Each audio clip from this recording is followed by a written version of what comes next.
আসসালামু আলাইকুম রহমতুল্লাহ। জনতার খবর চ্যানেল হতে কিছু কথা বলার জন্য একটি ভিডিও বানাতে বসলাম। ভিডিওটা লাইক করবেন, সাবস্ক্রাইব করবেন, ফলো দিবেন।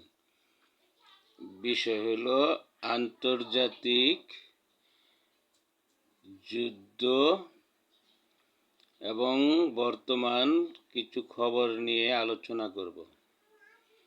যেমন খেপাট্টা ট্রাম্প, পাগলা ট্রাম্প ইরানে হামলা করে শীর্ষ নেতাদেরকে হত্যা করার পর সেখানে যুদ্ধ লেগে গিয়েছে।